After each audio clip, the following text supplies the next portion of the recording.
Hare Krishna. Om Namo Bhagavate Vasudevaya. Om Namo Bhagavate Vasudevaya. Om Namo Bhagavate Vasudevaya. Narayanam Namaskrityam Naram Chaiva Narottamam Devim Saraswatim Vyasam Tato Jayam Udire Nashtaprayeshu Abhadreshu Nityam Bhagavata Sevaya Bhagavadir Uttamasloke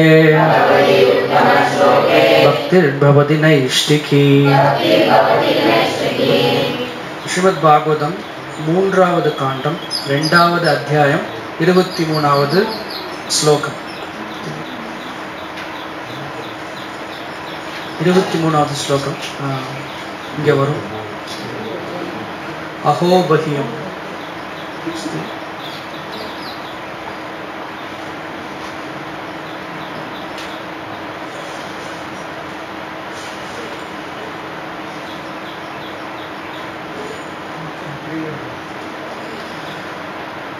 अहोबह्यं स्तनकालकूटं जीघांसयापाययधवियशाग्नि लेभे गतिं धात्रिवुचितं ततोऽन्यं कं वा दयालु शरणं व्रजेमि. अहो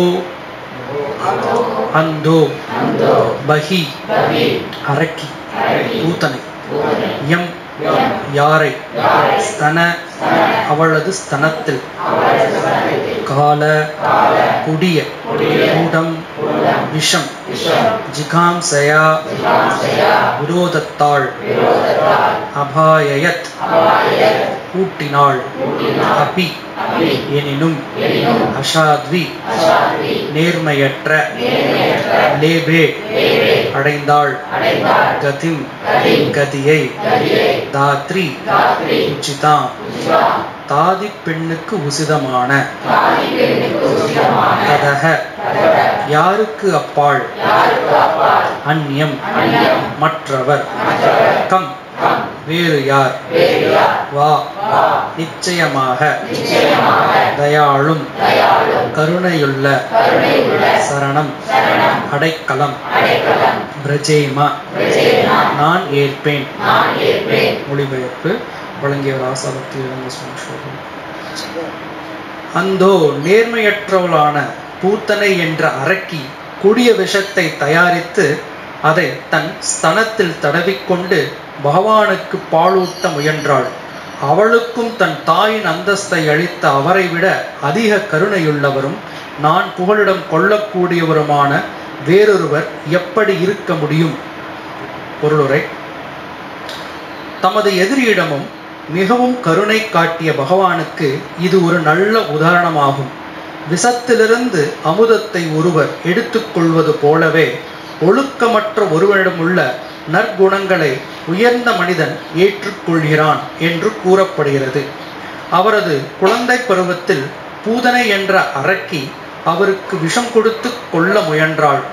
அவள் அரக்கி என்பதால் குழந்தையாக இருந்த பகவான் பரமபுருஷருக்கு ஈடானவர் என்பதை அறிந்திருக்கவில்லை. அவரது பக்தையான யசோதையை திருப்திப்படுத்துவதற்காக அவருக்கு குழந்தையாக தோன்றிய பகவானின் மதிப்பு குறைந்து விடுவதில்லை. பகவான் ஒரு குழந்தையின் உருவத்தையோ அல்லது மனிதனல்லாத வேறு வடிவத்தையோ ஏற்றாலும் அதில் சிறிதும் வேறுபாடு இருப்பதில்லை. அவர் எப்பொழுதும் பரமபுருஷராகவே இருக்கிறார். கடும் தவத்தினால் ஒரு ஜீவராசி எவ்வளவு சக்தி வாய்ந்தவனாக மாறினாலும் அவனால் பரமபுருஷருக்கு சமமானவன் ஆக முடியாது. பூதனை பாசமுள்ள ஒரு தாயை போல் தன் ஸ்தனத்தை உறிஞ்சி குடிக்க கிருஷ்ணரை அனுமதித்தாள். பகவான் அவளுடைய தாய்ப்பாசத்தை ஒப்புக்கொண்டார். பகவான் ஒரு ஜீவராசியின் மிக குறைந்த தகுதிகளையும் ஏற்றுக்கொண்டு மிக உயர்ந்த நன்மையை அவனுக்கு வழங்குகிறார். இதுவே பகவானின் சீரிய குணமாகும். எனவே பகவானை தவிர உயர்ந்த புகழிடம் அளிக்க வேறு யாரால் முடியும்? ஓம் அஜ்ஞானம் திமிராந்தஸ்ய ஞானாஞ்சனசலாகயா சக்ஷுருன்மிலிதம் யேன தஸ்மை ஸ்ரீ குரவே நமः. श्री चैतन्य मनोभीष्टं स्थापितं येन भूतले स्वयं रूप कथा मह्यं ददाति स्वपदान्तिकं वन्देऽहं श्रीगुरून् श्रीयुधापदकमलं श्रीगुरून् वैष्णवांश्च श्रीरूपं साग्रजातं सकलगणरघुनाथान्वितं तं सजीवं साद्वैतं सावधूतं परिजनसहितं कृष्णचैतन्यदेवं श्रीराधा कृष्णपादान् सकलललिता श्रीविशाखान्वितांश्च हे कृष्णा करुणा सिंधु दीनबन्धो जगत्पते गोपेश गोपिका कान्ता राधा कान्ता नमोस्तुते. तप्त काञ्चन गौरांगी राधे वृंदावनेश्वरी वृषभानुसुते देवी प्रणमामि प्रिये. वाञ्छाकल्पतरुभ्यश्च कृपा सिन्धुभ्यैव च पतितानां पावनेभ्यो वैष्णवेभ्यो नमो नमः. नमो विष्णुपादाय कृष्णपृष्ठाय भूतले श्रीमते भक्तिवेदान्त स्वामिनिधि नामिने. नमस्ते सरस्वती देवे गौरवाणी प्रचारिणे निर्विशेष शून्यवादी पाश्चात्य देशधारिणे. जय श्री कृष्ण चैतन्य प्रभु नित्यानंद श्री अद्वैत गदाधर शिवासादि गौर भक्त वृंदा. हरे कृष्णा कृष्ण कृष्णा हरे हरे हरे राम राम राम हरे हरे. ஹரே கிருஷ்ணா. இன்னைக்கு ஸ்ரீமத் பாகவதம் என்ன பேச சொல்லியிருக்காங்க. ஸோ இது ஒரு சேவை நம்ம பண்ணலாம். இன்னைக்கு 3வது காண்டம் 2வது அத்தியாயம்லேருந்து நம்ம ஒரு ஸ்லோகம் படிக்கிறோம். இது ரொம்ப ஃபேமஸான ஸ்லோகா. நிறைய ஸ்லோகங்கள் இருக்குது, எல்லாமே ஃபேமஸ் தான் ஒரு வகையில். இந்த மாதிரி ஸ்லோகங்கள் திருப்பி திருப்பி நமக்கு சொல்லியிருக்காங்க. இந்த அத்தியாயம் அப்படிங்கிறது எப்படின்னா, லைக் 3வது காண்டம் அப்படின்னு சொல்கிறதுல 2வது அத்தியாயம் ஒரு எமோஷ்னலான ஒரு அத்தியாயம் அப்படின்னு சொல்லிக்கலாம். எப்படி எமோஷ்னல் அப்படின்னு சொல்கிறாங்கன்னா, இந்த இடத்துல உத்தவா கிட்ட போய் விதுரர் நமக்கு தெரியும், பாண்டு திருதராஷ்டிரோட தம்பி.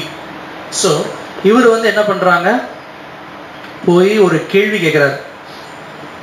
விதுரர் போய் உத்தவாட்ட கேள்வி கேட்குறார், கிருஷ்ணரை பற்றி கொஞ்சம் சொல்லி கொடுங்க அப்படின்னு சொல்லிட்டு. ஏன்னா கிருஷ்ணரை பற்றி இப்போ இங்கே இருக்க எல்லாருமே நம்ம ஏன் வந்திருக்கோம்னா, கிருஷ்ணரை பற்றி கொஞ்சம் தெரிஞ்சுக்கிறதுக்காக, பாகவதம் என்ன இருக்குன்னு தெரிஞ்சுக்கிறதுக்காக வந்திருக்கோம்.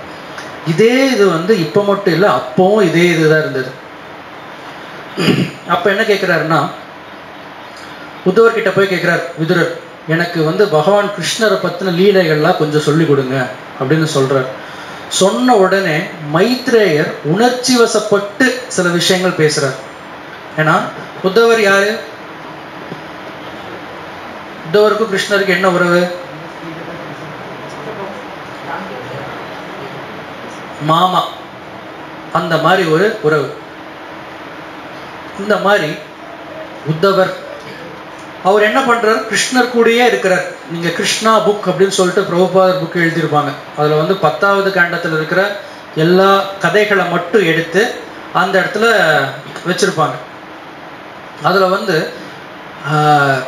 உத்தவர் எப்போ வருவார் அப்படின்னு சொன்னா, விருந்தாவனத்திலிருந்து கிருஷ்ணரை கூட்டிட்டு போறதுக்காக உத்தவர் வருவார். அக்ரூரர் வருவார் மாற்றி சொல்றேன். ஸோ அக்ரூரர் வருவார். அந்த அக்ரூரர் வரும்போது என்ன பண்ணுவாருன்னா, அவர் கிருஷ்ணரை பார்க்க போகும்போது நான் எப்படி பார்க்க போறேன் அப்படின்னு சொல்லிட்டு ஒரு உணர்ச்சி பொங்க வருவார். நம்ம பகவானை இப்போ கோயிலுக்கு பார்க்கறதுக்கு வர்றோம் அப்படின்னு சொன்னா, நம்ம எந்த மூட்ல வர்றோம் அப்படிங்கிறதுக்கு அக்ரூரருடைய ஒரு எடுத்துக்காட்டு நமக்கு ரொம்ப ஃபேமஸாக இருக்கும்.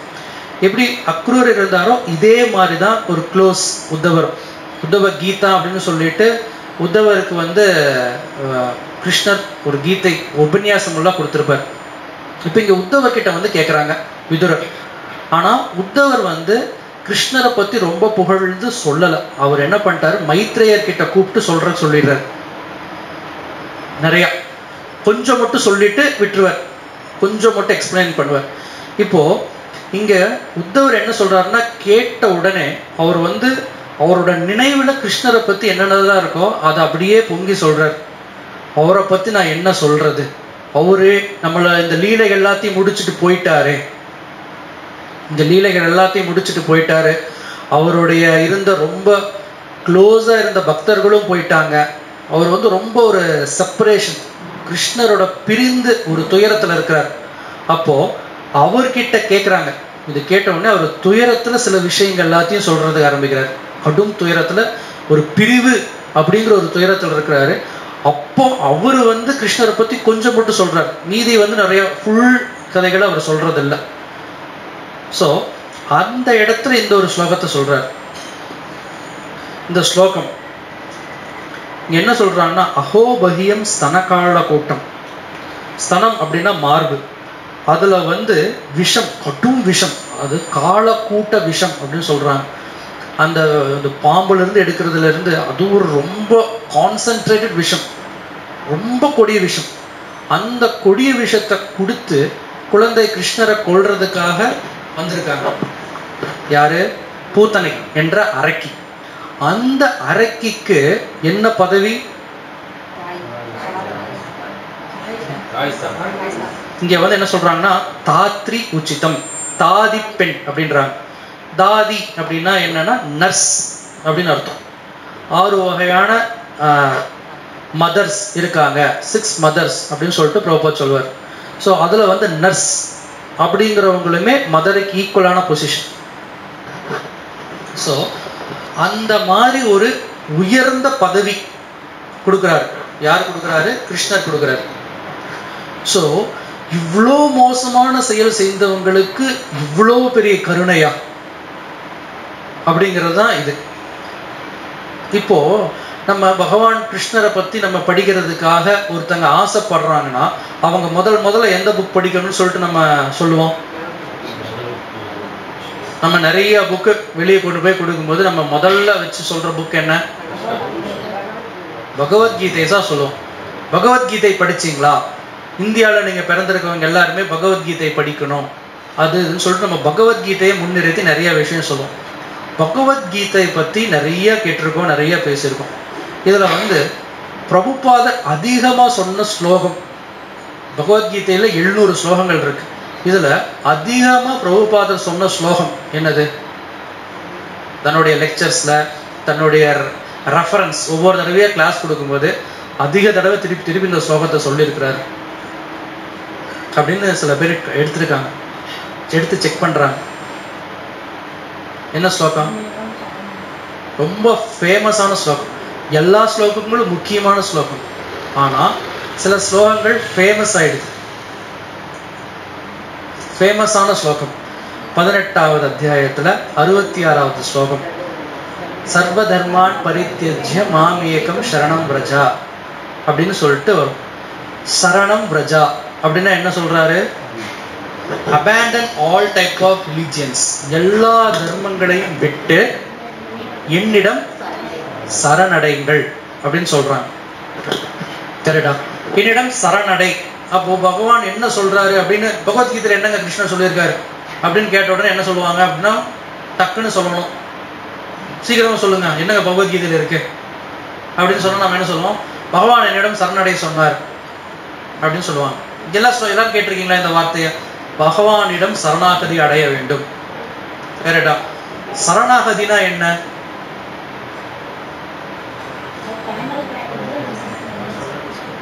ஸோ அது வந்து அவர் சொல்றதை கேட்கணும், இந்த மாதிரி நம்ம இருக்கும். அதுக்கும் நம்ம சொல்றாங்க சரணாகதினா 6 விஷயம் சொல்றாங்க. அது நம்ம டீட்டெயிலாக அப்புறம் பேசுவோம். அனுகூல்யஸ்ய சீலனம், பிரதிகூல்யஸ்ய வர்ஜனம் அப்படின்னு சொல்லிட்டு கிருஷ்ணருக்கு எதெல்லாம் ஃபேவரபிளான திங்ஸோ கிருஷ்ண உணர்வுக்கு அதை செய்யணும்.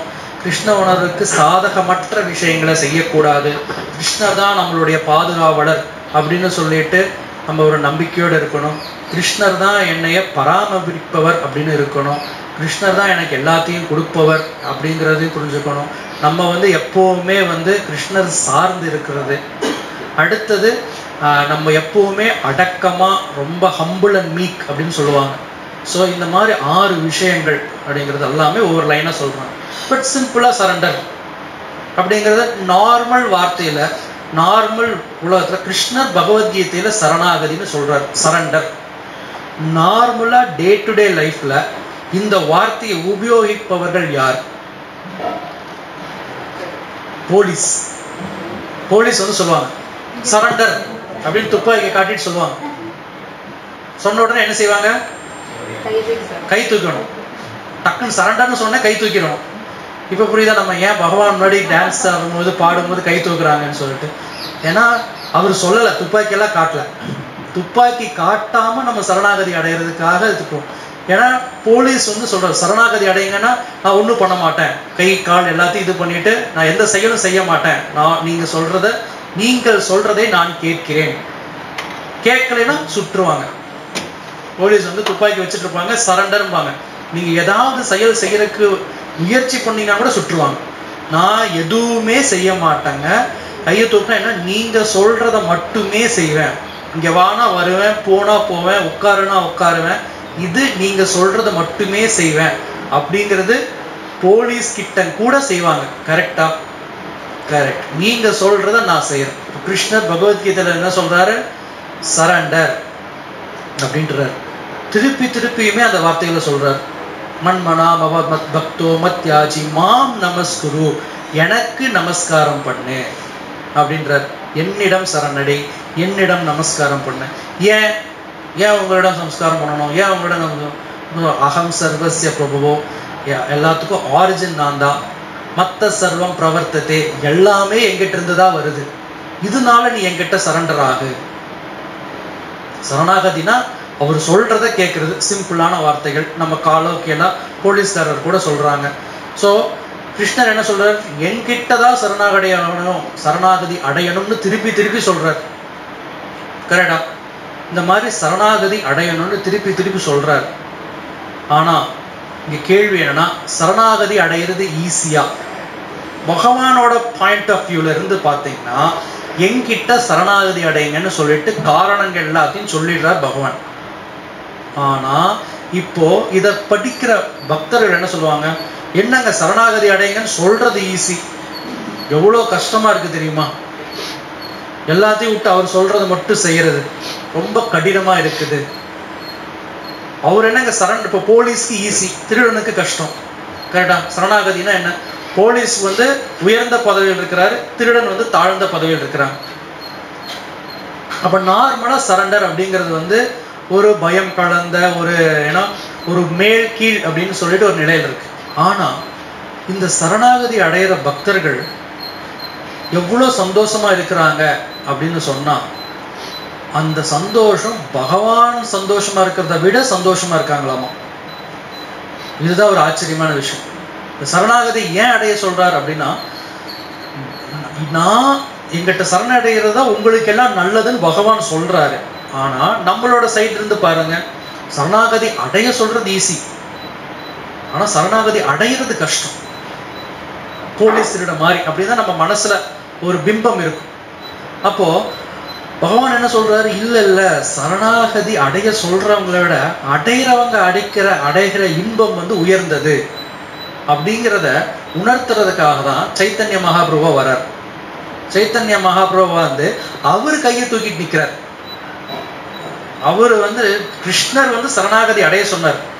ஆனா இங்க இருக்கிற சைத்தன்ய மகாபிரபு சரணாகதி அடைந்தவரா நிக்கிறார். பக்தர் எப்படி இருப்பாருன்னு சொல்லிட்டு, அதனால அவர் கை தூக்கிட்டு நிற்கிறார். நீங்க வந்து காஞ்சிபுரம் வரதராஜ பெருமாள் கோயில் போயிருக்கீங்களா? சோ அங்கே வந்து பகவானோட கையில ஒண்ணு எழுதி இருக்கும். போயிருக்கீங்க, நம்ம நிறைய பேர் போயிருப்போம். வரதராஜ பெருமான், அத்தி வரதர்லாம் பாக்குறதுக்குலாம் போயிருப்பாங்க. கரெக்ட். பகவான் கையில ஒண்ணு எழுதி இருக்கும். என்ன எழுதி இருக்கும்? மா சுச்சக அப்படின்னா என்ன அர்த்தம்? சரண்டர் இல்ல, டு நாட் ஃபியர், பயப்படாதே அப்படின்னு சொல்லியிருப்பார். நான் இருக்கேன்.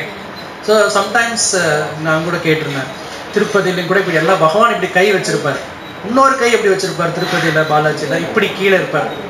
ஸோ ஒன்னு என்ன சொல்றார்? சரணாகதி அடை, பயப்படாதே, நான் இருக்கேங்கிறது அவர் அங்கே நிற்கிறார். சரணாகதி அடைஞ்சினா உனக்கு பயம் போயிடும் அப்படின்னு சொல்றார்.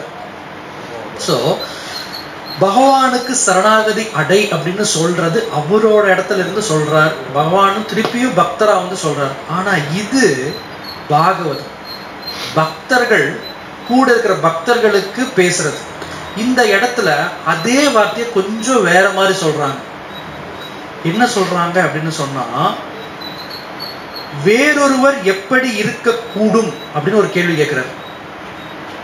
சரணாகதி அடை இதெல்லாம் நம்ம கஷ்டமான விஷயம். ஆனா இங்க அதுதான் பகவான்கிட்ட இருந்து கேட்கறதுக்கும் பக்தர்கிட்ட இருந்து கேட்கறதுக்கும் ஒரு சின்ன வேறுபாடு. ரெண்டும் ஒருத்தர் தான் சொல்றாங்க, ஒன்னே தான் சொல்றாங்க, ஆனா கொஞ்சம் வேறுபாடு இருக்கு. இங்க பக்தர் என்ன சொல்றாருன்னா, நம்ம சைடு வந்துட்டு நமக்கு புரியுற மாதிரி ஒரு சொல்றாரு, இவரை தவிர வேறு யார்கிட்ட சரணாகதி அடைய முடியும் அப்படின்னு ஒரு கேள்வி கேட்கிறாங்க. இது ஒரு கம்ப்ளீட்டா வேற ஒரு பரிமாணத்துல சில விஷயங்களை பேசுறது. அப்போ இவரை தவிர, ஏன்னா ஒவ்வொருத்தருக்குமே இப்போ நம்ம சொல்றோம் போலீஸ் சொல்றதை கேட்கறாங்கன்னு சொல்ற மாதிரி ஒவ்வொரு நாளுமே நம்ம ஒவ்வொருத்தர் சொல்றதை கேட்டு நம்ம மனமா இருக்கட்டும், நம்மளுடைய பௌதீகமான விஷயம் ஏதோ ஒரு இல்லாத ஒரு மாயையா இருக்கட்டும், ஏதோ ஒண்ணு சொல்றதை நம்ம கேட்டுதான் ஆகணும். சிம்பிளா நம்ம புரிஞ்சுக்கணும்னா, நம்ம டே டு டே லைஃப்ல நம்ம யார் சொல்றதை கேட்கிறோம் அப்படின்னா, நம்ம உடல் சொல்றதை கேட்கிறோம். பசிச்சதுன்னா சாப்பிடணும், தூக்கம் வந்ததுன்னா தூங்கணும், அண்டு நமக்குள்ள இருந்து பேட் ஸ்மெல் வந்ததுன்னா குளிக்கணும், இந்த மாதிரி மலம் கழிக்கணும். இது எல்லாமே உடல் போடுற கட்டுப்பாடுகள். இதுல நமக்கு எந்த விதமான சுதந்திரங்களுமே இல்லை. உடல் வந்து இப்படி இப்படி இப்படி நீங்க பண்ணணும் அப்படின்னு சொல்லி டிமாண்ட் பண்ணுது. அந்த இதுக்கு நம்ம ஒரு நாளைக்கு இவ்வளவு மணி நேரங்களை கண்டிப்பா செலவு பண்ணி தான் ஆகணும். இல்லாட்டி ஜிந்தாபாத் அப்படின்னு சொல்லிட்டு உடல் வந்து சண்டை போடுறக்க ஆரம்பிச்சிடும். அதுக்கப்புறம் வருவாங்க மனம். உடலுக்கு கொடுக்கறதெல்லாம் கொடுத்து திருப்திப்படுத்தி நீங்க நல்லா காலையில் எந்திரிச்சு குளிச்சு முடிச்சு எல்லாம் சாப்பிட்டுட்டு நீங்க நல்ல ஒரு சேர்ல ஆஃபீஸ்லயோ எங்கேயோ போய் உட்கார்ந்தீங்கன்னா அப்புறமே மனசு ஆரம்பிக்கும். நெக்ஸ்ட் ஓகே, உடலை முடிஞ்சிச்சு, நம்ம இப்ப என்ன பண்ணலாம் அப்படின்னு சொல்லிட்டு மனம் வந்து அடுத்தது யோசிக்கிறதுக்கு ஆரம்பிக்கும். எனக்கு இதெல்லாம் வேணும் அப்படின்னு மனம் கேட்கறதுக்கு ஆரம்பிக்கும். அடுத்தது நம்ம மனத்திற்காக வேலை செய்யறதுக்கு ஆரம்பிக்கும். அதுலயும் திருப்பி புத்தி வேலை செய்யும். இது மாதிரி இந்த பௌதீகமான அங்கங்கள் தான் மனம், புத்தி, உடல் எல்லாமே பௌதீகமான விஷயங்கள் தான். இவங்க எல்லாமே நம்ம கிட்ட ஒவ்வொருத்தரும் ஒவ்வொரு டிமாண்ட் பண்றாங்க. டிமாண்ட்னா எதிர் நிபந்தனைகள் கூட சொல்லலாம். நிபந்தனை கூட இன்னும் கொஞ்சம், அது டிமாண்டுங்கிறது இன்னும் கொஞ்சம் ஸ்ட்ராங்கான வேர்டு. கட்டளைனா ஆர்டர். ஓகே, நம்ம டிமாண்ட் அப்படின்னா இது நீங்க செஞ்சே ஆகணுங்கிற ஒரு விதமான ஒரு ஒரு ஒரு கட்டளைக்கு இதுக்கு ஒரு விதமான நடுவுப்பட்ட ஒரு இடம். இதை வந்து போட்டுட்டே இருக்காங்க. இதுக்காக நம்ம வேலை செஞ்சுட்டே இருக்கோம். அப்போ நம்ம என்ன சொல்றோம்னா, உடல் கிட்ட நம்ம ஒரு சரண்டர் ஆன மாதிரி தான் ஆக்சுவலி ஸ்பீக்கிங். அந்த உடல் யாரோடைய கட்டுப்பாட்டுல இருக்கு அப்படின்னா, இந்த பௌதீக இயற்கை. இந்த உடலை கொடுத்தது வந்து பௌதீக இயற்கை. இந்த பௌதீக இயற்கை தான் இந்த உடலை எல்லாத்தையும் கட்டுப்படுத்திட்டு இருக்கு. பகவத்கீதையில பார்த்தீங்கன்னா நமக்கு வந்து அந்த 3 பெண்கள் வந்து பொம்மலாட்டம் ஆடுற மாதிரி ஒரு படம் போட்டிருப்பாங்க. ஸோ பௌதிக இயற்கையோட பரிணாமங்கள், அவங்களுடைய குணங்கள் தான் முக்குணங்கள். பௌதிக இயற்கையோட முக்குணங்கள் தான் நம்மளே கட்டுப்படுத்தி வச்சுட்டு இருக்கு அப்படின்னு சொல்லுவாங்க. அப்போ நம்ம யார்கிட்ட சரணாகதி அடைந்திருக்கிறோம் அப்படின்னா, பிரபுபாத் சொல்றாரு, மாயை கிட்ட எல்லாம் சரணாகதி அடைந்துட்டு இருக்காங்க. இது வந்து மாயையோட மடியில நல்லா படுத்து தூங்கிட்டு இருக்கோம். குழந்தை எல்லாத்தையும் வந்து நல்லா நாட்டியா அங்கே எங்கேன்னு ஏதாச்சும் ஒரு சேட்டை பண்ணிட்டே இருக்கும். அதை வந்து பிடிச்சி படுத்து தூங்க வச்சுட்டாங்கன்னா அவங்க அப்பா அம்மாவுக்கு கொஞ்சம் வேற வேலையை பார்க்கலாம். உங்க குழந்தை டைமுக்கு தவிர முன்னாடி எந்திரிச்சுன்னா என்ன சொல்லுவாங்க, தூங்கு தூங்கு தூங்கு தூங்கு தூங்கு அப்படின்னு சொல்லிட்டு தட்டி கொடுத்து திருப்பி தூங்க வைப்பாங்க. இதே மாதிரிதான் மாயாதேவி என்ன பண்ணுவாங்கன்னா, ஒருத்தர் எந்திரிச்சாங்கன்னா தூங்கு தூங்கு தூங்கு தூங்கு அப்படின்னு சொல்லிட்டு தூங்க வச்சுட்டே இருப்பாங்க. டோன்ட் வேக் அப், எந்திரிக்காத, தூங்கு. மாயையோட மடியில நல்லா படுத்துட்டே இருப்பாங்க. கடைசியா எந்திரிச்சிங்கன்னா என்ன பண்ணுவாங்க, பலார்னு ஒரு அடி கொடுப்பாங்க. இத்தனை நேரம் நீ தூங்குனியா அப்படின்னு சொல்லிட்டு திருப்பி என்ன பண்ணுவாங்க, மறுபிறவி அப்படிங்கிறத கொடுத்துட்டு வாங்க. இதுதான் மாயையோட ஒரு சேவை. ஸோ இந்த மாதிரி பண்ணிட்டு இருக்கிறாங்க. ஸோ இப்போ நம்ம மாயை கிட்ட சரணாகதி அடைஞ்சிட்டு இருக்கோம். இந்த இடத்துல உத்தவர் சொல்றாரு, இதுக்கு கம்ப்ளீட் ஆப்போசிட். தன்னை கொல்ல வந்த ஒரு அரக்கிக்கு தாய் ஸ்தானத்தை கொடுத்தாரு பாத்தீங்களா, அந்த மாதிரி ஒருத்தர். அவரை தவிர வேறு யார்கிட்ட என்னால சரணாகதி அடைய முடியும்? அதுதான் பிரபுபாத் பொருளரை திருப்பி எழுதுறாரு, விஷத்திலிருந்து அமுதத்தை ஒருவர் எடுத்துக்கொள்வது போலவே. விஷத்திலிருந்து அமுதத்தை பாசிபிளா? விஷத்திலிருந்து அமுதத்தை எடுக்க முடியுமா? முடியும். சில சமயம் நம்ம அவங்களதான் நம்ம மருத்துவர் அது இதுன்னு சொல்றாங்க, சித்தர்கள் சொல்றாங்க. சில விஷத்தெல்லாம் சேர்ந்து நவபாஷானங்கள்னு செய்யறாங்க. அதே மாதிரி பாய்சனஸ் திங்ஸையும் கூட எடுத்து அவங்க கரெக்டா பண்ணி அதை மெடிசனா மாத்தி சிலதெல்லாம் கொடுக்குறாங்க. கெட்ட விஷயத்திலையும் கூட இருந்து நல்லது, எதுக்காக? மக்களுடைய நலனுக்காக கொடுக்குறவங்கன்னு சொல்லிட்டு சில பேர் இருக்காங்க, இல்லைன்னு சொல்ல முடியாது. அதே மாதிரி ஒழுக்கமற்ற ஒருவனிடம் உள்ள நற்குணங்களை உயர்ந்த மனிதன் ஏற்றுக்கொள்கிறான். இது ரொம்ப கஷ்டமான விஷயம். ஏன்னா கலேர்தோச நிதேராஜன் அஸ்திஹி ஏகோ மகத்குணான் அப்படின்னு சொல்றாங்க. கலிகாலத்துல தோஷம், அதாவது குறைபாடுகள் எப்படி இருக்கும், தோஷங்கள், தவறுகள், குறைபாடுகள், இது என்ன வேணாலும் சொல்லலாம், தோஷங்கள். அது எப்படி இருக்கும்னா நிதேர் ராஜன். ஸோ ஒரு கடல் போல அந்த தோஷங்கள் இருக்குமா. கடல்ல போய் நீங்க தண்ணியை கண்டுபிடிக்கிறது கஷ்டமா? ரொம்ப ஈஸி. கடல் ஃபுல்லா தண்ணி, இதுல என்னங்க தண்ணி கண்டுபிடிக்கிறது அப்படிங்கிற மாதிரி ஒருத்தர்கிட்ட போய் ஒரு குறைபாடை கண்டுபிடிக்கணும் அப்படின்னா அது ரொம்ப ஈஸி, ரொம்ப ஈஸி. எப்படின்னா கடல்ல தண்ணியை கண்டுபிடிக்கிற மாதிரி. கலேர் தோசை இந்த கலிகாலத்துல, அதுவும் இந்த கலிகாலத்துல எல்லாத்துக்கிட்டையும் அவ்வளோ தோஷங்கள் தான் நிறைந்திருக்கும். நற்குணங்கள் நிறைந்திருக்கிறது ரொம்ப ரொம்ப கஷ்டம். ஸோ அப்போ ஒருத்தரை பார்த்து இங்க பாரு நீ இந்த தப்பு பண்ற அப்படின்னு சொல்றது ரொம்ப ஈஸி, ஏன்னா எல்லாருமே தப்பு பண்ணுவாங்க. ஆனா அவர்கிட்ட ஒரே ஒரு நல்ல குணம், அதை கண்டுபிடிக்கிறதுங்கிறதா கஷ்டமான விஷயம். ஏகோ அஸ்திஹி மகத்குணம். அந்த குணம் என்னன்னு சொன்னா பகவானுக்கு சேவை பண்றது, பக்தி பண்றது தான் ஒரே குணம் இருக்குன்றாங்க. வேற எந்த நல்ல குணங்களுமே இல்லைன்னு சொல்லிடுறாங்க. ஸோ இங்க என்ன சொல்றாருன்னா, கம்ப்ளீட்டா மோசமா இருந்தா கூட ஒரு நல்ல எண்ணம். இங்க என்ன, கிருஷ்ணர் கிட்ட என்ன சொல்லுவாங்கன்னா, நீங்க போய் அவர்கிட்ட ஏதாவது பிரார்த்தனை பண்ணும்போது பத்திரமா பிரார்த்தனை பண்ணணும்னு சொல்லுவாங்க. நீங்க எது ஆசைப்படுறீங்களோ கொடுத்துருவாங்க, எது ஆசைப்பட்டீங்களும் கொடுத்துருவார் கிருஷ்ணர். ஆனா பத்திரமா ஆசைப்படுங்க. என்னங்க இது, இப்ப எங்களுக்கு நிறைய வேணும், லிஸ்ட் இருக்கு, லிஸ்ட் எடுத்து படிச்சா கொடுத்துருவாரா? கொடுப்பார். ஆனால் அந்த ஆனால்ங்கிற வார்த்தை இருந்துட்டே இருக்கும். பூத்தனை முற்பிறவியில யாரா இருக்கிறாங்க? பலி மகாராஜ், அவங்களுடைய சிஸ்டர். பலி மகாராஜோடைய சிஸ்டர்னு படிச்சிருக்க, அக்காவா தங்கையான்னு எனக்கு தெரியல, சிஸ்டர். ஏன்னா தமிழுக்கும் இங்கிலீஷ்க்கும் வித்தியாசம். ஸோ வாமனர் வர்றார், ஒரு குள்ள பிராமணரா வர்றார். ஸ்ரீ ஸ்ரீ ராதா சங்கர். ஸோ குள்ள பிராமணரா வர்றாரு. பிராமணரா 3 அடி நிலம் கேட்கிறார். அந்த ரொம்ப அழகா இருக்கிறாரு. பலி மகாராஜ் பார்த்தோன்னே தான் இருக்கிறாங்க. அப்போ இந்த பூத்தனை முன்ஜென்மத்துல பலி மகாராஜோடைய சிஸ்டரா இருக்கும்போது என்ன பண்றாங்க, இவ்வளோ ஒரு அழகான குழந்தை பார்த்த உடனே இந்த மாதிரி ஒரு குழந்தை எனக்கு இருந்தா எவ்வளோ நல்லா இருக்கும் அப்படின்னு நினைக்கிறாங்க. அதே சமயம் அந்த குழந்தையா அந்த பிராமணரா வாமன தேவர் பலி மகாராஜ் நிலத்தை புடுங்கின உடனே இவங்களுக்கு ஒரு கோபம் வந்த உடனே இந்த மாதிரி குழந்தை இருந்தா நான் விச வச்சு கொண்டுருவேன் அப்படின்னு நினைக்கிறாங்க. ஆசைப்பட்டாங்க, மரணம் இந்த மாதிரி ஆசைப்பட்டாங்க. உடனே கிருஷ்ணர் கொடுத்துட்டார். அடுத்த பிறவியில நீ எனக்கு விச வச்சு கொள்ற மாதிரி உனக்கு ஒரு பாக்கியம் தரேன் அப்படிங்கிற மாதிரி ஒரு வரம். நீங்க ஆசைப்பட்டீங்களோ, நீங்க என்ன கேட்டீங்களோ கொடுத்துட்டார். சரி, இப்போ என்ன இந்த ஜென்மத்துல எழுந்திருக்க இவரை நான் ஒரு தாய் மாதிரி போய் கொலை பண்ணணும் அப்படின்னு சொல்லிட்டு போறேன். நீ தாய் மாதிரி இருக்கணும்னு நினைச்சிடலாம், உனக்கு அந்த பொசிஷனே தந்துடுறேன் என்னுடைய லோகங்கள்ல அப்படின்னு சொல்லிட்டு அதையும் கொடுக்குறாரு. நீங்க என்ன கேட்குறீங்களோ கொடுத்துறாரு. அண்ட் மோசமான விஷயங்களும் இருந்து நல்ல விஷயங்களும் ரெண்டுமே வச்சுட்டு போனீங்கன்னா பகவான் நல்லதை மட்டும் எடுத்துட்டு அதுக்கு தகுந்த மாதிரி கொடுக்குறாரு. அதனாலதான் பகவான்கிட்ட நம்ம ஒரு லிஸ்ட் போய் கேட்கும்போது அவர் கொடுக்குறாரு. என்ன கொடுப்பார்? நல்லதை மட்டுமே கொடுத்துட்டே இருப்பார். அவர் கொடுக்கல அப்படின்னா நம்ம புரிஞ்சுக்கணும் அது நமக்கு கெடுதல். சோ இதுதான் இது திருப்பியும் நம்ம எந்த பாயிண்ட்டுக்கு ஆரம்பிச்சோம் அப்படின்னா, பக்தர் சொல்றது என்னன்னா, இவரை தவிர வேற யார்கிட்ட போய் நம்மளால சரணடைய முடியும்?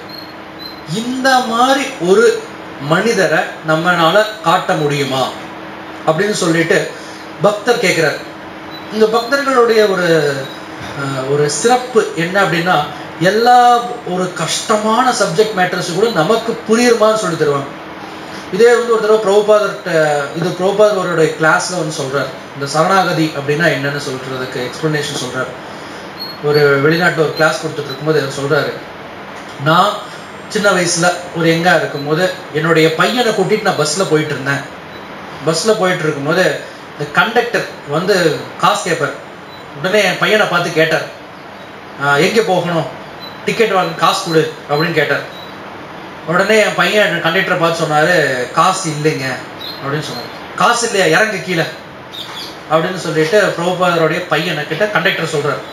உடனே அந்த பையன் என்ன பண்றாரு, திரும்பி அவங்க அப்பாவை பார்த்துட்டு, இவர் தான் எங்க அப்பா, இவர்கிட்ட கேளுங்க அப்படின்னு சொல்லிட்டு அவங்க அப்பாட்ட போய்க்கிறார். பிரபுபாதர் இதை எடுத்து காட்டுறாரு, இதுதான் டிபெண்டன்ட், சார்ந்து இது இருக்கிறது. சரணாகதியில ஒரு விதமான குணம் பகவானை சார்ந்து இருக்கிறது. அப்படின்னா எப்படின்னா, குழந்தைகள் எப்படி சார்ந்து இருக்குது. ஸோ கீழே இறங்கு அப்படின்னு சொன்ன உடனே அந்த குழந்தை கீழே இறங்கல, என்ன திரும்பி இது எங்க அப்பா அப்படின்னு சொல்றாங்க. இவர் இருக்கார், அவர்கிட்ட கேளுங்க, அவர் இருக்கும்போது நான் எப்படி இறங்குவேன். இதுதான் சார்ந்து இருக்கிறது, டிபெண்டன்ட் ஆன் த லார்ட் அப்படின்னு சொல்லிட்டு எழுதுறாங்க. ஸோ அப்போ நமக்கு ஒரு பிரச்சனை, கண்டக்டர் மாதிரி ஒருத்தர் ஒரு பிரச்சனை சொல்றார், சொன்ன உடனே நம்ம என்ன பண்ணிடுறோம், ஆமாங்க பிரச்சனை தாங்க கரெக்டுன்னு சொல்லிட்டு நம்ம குழந்தைகள் இல்லை, நம்ம பெரியவர்கள் மாதிரி நினைச்சு நம்ம இறங்கிடுறோம். பிரச்சனை ஆமாங்க அப்படின்னு சொல்லிட்டு இறங்கிடுறோம், பிரச்சனைகளுக்கு ஆமாம் என்று சொல்லிடுறோம். ஆனா அந்த ஒரே ஒரு வார்த்தை ஆமாம் அப்படின்னு சொல்லாம இவர் தான் என்னுடைய தந்தை அப்படின்னு சொன்னா எப்படி இருக்கும்? இதை ஒரு தடவை நான் மகாராஜ் ஒருத்தர் கேட்டுட்டு இருந்தோம். அவர் இது இன்னும் அழகா திருப்பி சொல்றாரு. எப்படி சொல்றாருன்னா, இப்போ ஃபார் எக்ஸாம்பிள் இந்த புத்தக விநியோகங்கள்லாம் போயிட்டு இருப்பாங்க, நிறைய பேர் புக்கை கொண்டு போய் கொடுக்கறதுக்கு இருப்பாங்க. இந்த காலத்துல நிறைய வீடுகள் பெருசா இருக்கு, காம்பவுண்ட் சுவரெல்லாம் வச்சு அதுக்கு ஒரு கேட் வச்சு உள்ளுக்குள்ள நிறைய அந்த மாதிரி வீடுகள் தான் இருக்கு.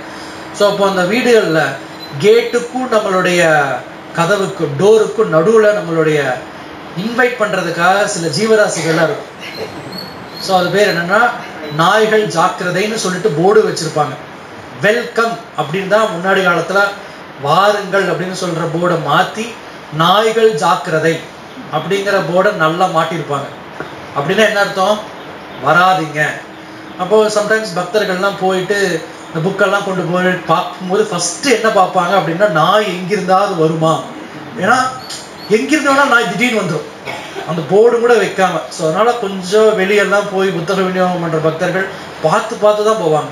சில சமயம் நம்ம நண்பர்கள் சில பேருக்கு என்ன நடந்ததுன்னா, நாயை வேணுனே நீங்க போலைன்னா நாயை கழட்டி விட்டுருவேன் அப்படின்னு தான் பயப்படுத்துவாங்க. நீங்க பகவத்கீதை பத்தி சொல்ல வந்தோம்னா, எனக்கு வேணாங்க நான் பிஸியா இருக்கேன் அப்படின்லாம் நான் உண்மையா நடக்குது. அப்போ இது ஒரு பக்தர் அழகா சொல்லிட்டு இருந்தாங்க. என்ன சொன்னாங்கன்னா, அவர் மகாராஜ் சொன்னாரு, இந்த நாய் என்ன பண்ணுன்னா, நம்ம ஒருத்தர் போறோம் அப்படின்னா நாய் காய்ச்சி மூச்சு அப்படி குறைக்கும் அப்படி குறைக்கும், வச்சுட்டே இருக்கும். கரெக்டா புது ஆள் வந்தோடனே குறைச்சிட்டே இருக்கும். நம்ம காலிங் பெல் அழுத்துவோம், காலிங் பெல் அமுத்தின உடனே உள்ளுக்குள்ள இருந்து அந்த நாயோட ஓனர் வெளியே வருவாங்க. வெளியே வந்த இந்த கதவு கிட்ட இப்படி கதவை திறப்பாங்க. கதவை திறந்து உள்ள வாங்கன்னு சொன்ன உடனே அந்த நாய் குலைக்கிறத நிறுத்திடுமா இல்லையா? சோ ஏன்னா அந்த நாய்க்கு புரிஞ்சிடும் என்னன்னா, இவர் என்னுடைய எஜமானருடைய நண்பர் அப்படிங்கிறது அந்த நாய்க்கு தெரிஞ்சுட்டு என்ன பண்ணிடுது, குறைக்கிறத நிறுத்திடுது. இதேதான் கிருஷ்ணர் சொல்றாரு, மமமாயா துரத்தியா மாமேவ ஏக். மமமாயா துரத்தே என்ன சொல்லப்ப, மமமாய துரத்தையா, இது ஒரு லைன். என்ன சொல்றாருன்னா, என்னுடைய மாயை துரத்தையா. ஆனா என்னிடம் சரணடைந்தவர்களுக்கு இந்த மாயை அவர்களிடம் எந்தவித பாதிப்பும் செய்யாது அப்படின்னு சொல்றாரு. சோ இந்த நாய் எப்படி ஒரு எஜமானருக்கு கீழே இருக்குதோ அதே மாதிரிதான் மாயா சக்தியுமே பகவானுக்கு கீழே தான் இருக்காங்க. ஸோ சம்டைம்ஸ் வந்து பக்தர்கள் மாயையில் இருக்கோம் அப்படின்னு சொல்றாங்கன்னா பக்தரை மறந்துட்டோம்னு சொல்றது. அதே பிரபுபாதருடைய ஒரு ஸ்ட்ராங் ஸ்டேட்மெண்ட் இருக்கும், if one is determined to serve Maya even Krishna cannot help him அப்படின்னு ஒரு ஸ்டேட்மெண்ட் சொல்லுவார். ஒருத்தர் வந்து மாயைக்கு சேவை பண்ணணும் அப்படின்னு ரொம்ப திடமா இருந்தால் கிருஷ்ணர்னால கூட அவரை காப்பாற்ற முடியாது. நம்ம கிருஷ்ணருக்கு கேட்டுட்டே இருப்போம், ஆனா நம்ம மாயைக்கு சேவை பண்ணணும்னு முழு இதுல இருந்துட்டே இருக்கும். அப்போ கிருஷ்ணர்னால கூட காப்பாற்ற முடியாது அப்படின்னு சொல்லிட்டு சில பிரபுபாதர் இடத்துல சொல்றாங்க. ஸோ இங்க என்ன புரிஞ்சுக்கணும்னா, பகவான் அளவுக்கு கருணை கொடுக்கறதும் காருண்யம் கொடுக்கறதும் வேற யாருமே இல்லை. ஸோ அப்படிங்கிற ஒரு விஷயம் சொல்லணும். இதுல அடுத்த ஸ்லோகத்துல ஒரு சின்ன இது இருக்கு. இப்படி சொல்ற உத்தவர் அடுத்த ஸ்லோகத்தை என்ன சொல்றாருன்னா, பகவானிடம் விரோதம் கொண்டிருந்த அசுரர்கள் பக்தர்களை விட உயர்ந்தவர்கள் என நான் கருதுகிறேன். ஏனெனில் பகையுணர்ச்சியில் ஆழ்ந்து பகவானுடன் போரிடும் பொழுது தார்ஷ்ய கஷ்யபர் புத்திரரான கருடனின் தோள்களில் தூக்கிச் செல்லப்பட்டவரும் சக்ராயுதத்தை கரத்தில் ஏந்தி இருப்பவருமான பகவானை அவர்களால் காண முடிந்தது. இதெல்லாம் வந்து என்னன்னா ஒரு ஷாக்கிங்கான ஸ்டேட்மெண்ட் அப்படின்னு சொல்லிட்டு சொல்லலாம். பாகவதத்துல சொல்றது என்ன சொல்றாருன்னா, பகவானிடம் விரோதம் கொண்டிருந்த அசுரர்கள் பக்தர்களை விட உயர்ந்தவர்கள் என நான் கருதுகிறேன்றாங்க. அச்சோ, நம்ம இந்த கிளாஸ் தெரியாம வந்துட்டோமோ, பக்தராகணும்னு நான் தெரியாம வந்துட்டாங்க. இங்க என்ன சொல்றாங்கன்னா, அசுரர்களோட பக்தர்களோட சிறந்தவர்கள் சொல்றாரு. கரெக்டா? அப்ப வந்து நம்ம தப்பா பண்ணிட்டு இருக்கோமா? நம்ம பக்தராகணும்னு முயற்சி பண்றோம், சரணாகதி இதெல்லாம் கிளாஸ் சொல்றோம். இந்த ஸ்லோகத்தை படிச்சு அடுத்த ஸ்லோகத்துல கூட என்னங்க மாத்தி சொல்லிட்டாங்க. அதுக்கு தான் நம்ம என்ன பண்ணணும்னா, பிரபுபாதர் ஆச்சாரியரோட பொசிஷன்ல குரு ஸ்தானத்துல வச்சுட்டு பொருளுரையில சொல்றாங்க. பொருளுரையில என்ன சொல்றாருன்னா,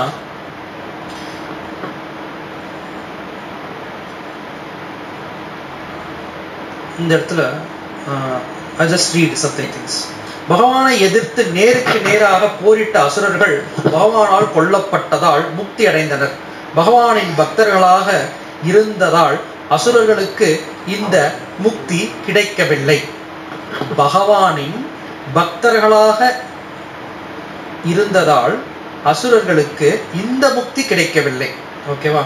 பகவானின் தனிப்பெரும் கருணையே இதற்கு காரணம்.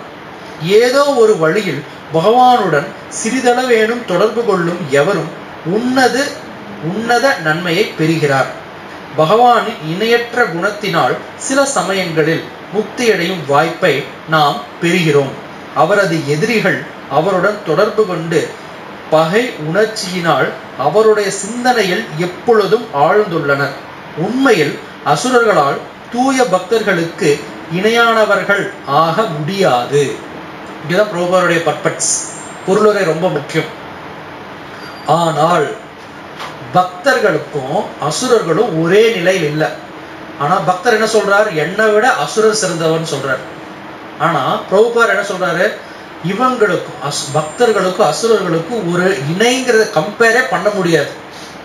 நீங்க வந்து டைமண்டையும் கண்ணாடி கல்லையும் கம்பேர் பண்ணி பார்க்கவே முடியாது, ஒரு போல இருந்தாலுமே. திரும்பி சொல்றேன், ஆனால் பிரிவு துயரத்தின் காரணத்தால் உத்தவர் அப்படி நினைத்தார். இதுதான் முக்கியம்.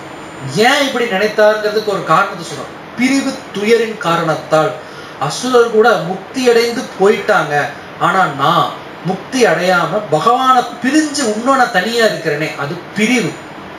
இதுதான் வந்து நான் ஃபர்ஸ்ட் கிளாஸ்ல சொன்ன எமோஷனல் டாக்ஸ் இந்த சாப்டர்ல வர்றது அப்படின்னு சொல்றோம். இதுதான் நம்ம ஒரு பாயிண்ட். என்னன்னா, இந்த மாதிரி நிறைய பக்தர்கள் வந்து சிலர் சொல்லுவாங்க. ஓகேவா? ஸோ இதே விஷயத்த பல பக்தர்கள் சொல்லியிருப்பாங்க. ஈவன் பக்தி வினோத் தாக்கூர் நம்ம பாட்டு நிறைய பாடியிருப்பாங்க. அவர் சொல்றார், அசுர சகலா பயிலு சரணா அப்படின்னு சொல்றார். அப்படின்னா நிறைய அசுரர்கள் உங்களை சரணடைந்துட்டாங்க, நான் இன்னும் இருக்கிறேன்னு. அப்போ நான் அந்த அசுரனோட ஒரு மோசமானவன் அப்படின்னு சொல்றது வந்து பக்தர்களோட உயர்ந்த நிலையை காட்டுதே தவிர அது அப்படி இல்லை அப்படின்னு சொல்றாங்க. அதனாலதான் பகவான் சொல்றத ஒரு மாதிரி புரிஞ்சுக்கணும், பக்தர்கள் சொல்றத ஒரு மாதிரி புரிஞ்சுக்கணும். இதே ஒரு தடவை என்ன ஆகும்னா, சைத்தன்ய மகாபிரபு ஒரு பக்தரை சொல்லியிருப்பார், புண்டலிக வித்யாநிதி அப்படிங்கிறவரை போய் பார்த்து உங்களுக்கு சில கேள்விகளை போய் அவர்கிட்ட கேட்டுட்டு வாங்க அப்படின்னு சொல்லியிருப்பார். இவங்க உடனே சில பக்தர்கள் சைத்தன்ய மகாபிரபுடைய சீடர்கள் என்ன பண்ணுவாங்க, அவரை போய் பார்க்கறதுக்கு போவாங்க. பார்க்க போன உடனே பார்த்தீங்கன்னா அவருடைய வீடு அப்படியே மாட மாளிகையா இருக்கும். ஸோ அதுக்குள்ள அவர் நல்லா சந்தனம் எல்லாம் பூசி ரொம்ப பணக்காரர் நகையெல்லாம் போட்டு இந்த மாதிரி ஒரு பெரிய பணக்காரர் இந்த பானெல்லாம் போட்டு நல்லா மென்னுட்டு இந்த மாதிரி ஒரு பெரிய ஒரு பௌதீகத்துல சிறந்து வாழ்பவர் மாதிரி ஒருத்தர் வருவார். அவரை பார்த்தோன்னே இவங்களுக்கு ஒரு சந்தேகம் வரும், பக்தர் இவரைத்தான் மகாபிரபு சொன்னாரா, இவரைத்தான் பக்தர் சொன்னாரா, இவர்கிட்டதான் நமக்கு உண்டான ஒரு தீராத ஒரு பதிலே தெரியாத ஒரு கேள்விக்கு போய் இவர்கிட்டதான் பதில் கேட்க சொன்னாங்களா அப்படின்னு உங்களுக்கு ஒரு சந்தேகம் கேட்டு வந்துருவாங்க. சந்தேகம் கேட்காம வந்துருவாங்க, இல்ல இல்லைங்க அப்படின்னு சம்திங்ஸ் அவங்கள்ட்ட போயிட்டு திருப்பி வந்துருவாங்க. திருப்பி என்ன நடக்கும்னா, இல்ல அவர்கிட்ட தான் நான் சொன்னேன், அவரு தானா அப்படின்னு திருப்பி செக் பண்றதுக்கா, அவரு தான், நீங்க போய் அவர்கிட்ட தான் கேட்கணும் அப்படின்னு திருப்பி அனுப்பிச்சுடுவாங்க. அப்போ அவர்கிட்ட போயிட்டு இதை சொல்லுங்க அப்படின்னு சொல்லுவாங்க. அவர்கிட்ட போயிட்டு அவரோட பேசும்போது இதே ஸ்லோகத்தை சொல்லுவாங்க, அஹோபகியம் ஸ்தனகால கூட்டம்ங்கிற ஸ்லோகத்தை சொல்லுவாங்க. சொன்ன உடனே அவர் என்ன பண்ணுவாருன்னா, அப்படியே கிடந்து உருள்றதுக்கு ஆரம்பிச்சிருவார். ஒரு ஆனந்தத்தோட உச்சி நிலைக்கு போய் அவரு தன்னுடைய ஆனந்தத்தை வெளிப்புற உடல்ல காட்டுறதுக்கு ஆரம்பிச்சிடுவார். அப்போ அவங்க சொல்லுவாங்க, வெளிப்புற உடலை சார்ந்து இவர் பக்தர் இவர் இல்லைங்கிறத நம்ம கண்டுபிடிக்க முடியாது, இது ரொம்ப இது உள்ளுக்குள்ள ஆத்மார்த்தமான ஒரு விஷயம். அதுக்காக நம்ம அந்த மாதிரி இருக்கலாமா அப்படின்னு நம்ம கேட்க மாட்டோம். நம்ம என்ன மாதிரி முறைப்படி நமக்கு ஆச்சரியர் சொல்லிருக்காங்க அந்த மாதிரி முறையில தான் சொல்லுவோம், போவோம், எல்லாமே பண்ணுவோம். ஆனா இந்த மாதிரி புரிதல்களையும் நம்ம கொண்டிருக்கணும். ஸோ ஒரு சில பக்தர்கள் ஒவ்வொரு மாதிரி இருந்தாலும் அவங்களுடைய எமோஷன்ஸ் வேற. ஸோ இதனால தான் பிரபுபாதருக்கு என்ன ஒரு பேர் கொடுத்துருப்பாங்க அப்படின்னா, பக்தி வேதாந்த சுவாமி ஸ்ரீல பிரபுபாதர் அப்படின்னு பேர் கொடுத்துருப்பாங்க. பிரபுபாதர் ஜலதூதா கப்பல்ல போகும்போது ஒரு கவிதை எழுதுவார். அந்த கவிதையில ஒரு லைன் எழுதுவார், எனக்கு பக்தியும் இல்லை வேதாந்தமும் இல்லை அப்படின்றது. வேதாந்தம் அப்படிங்கிறது தத்துவ புரிதல்கள். இப்போ நம்ம இது எல்லாத்தையும் எடுத்து தத்துவம், லேர்ன்டு ஸ்காலர், புவிபுவா பாவுகா அப்படின்னு சொல்லுவாங்க.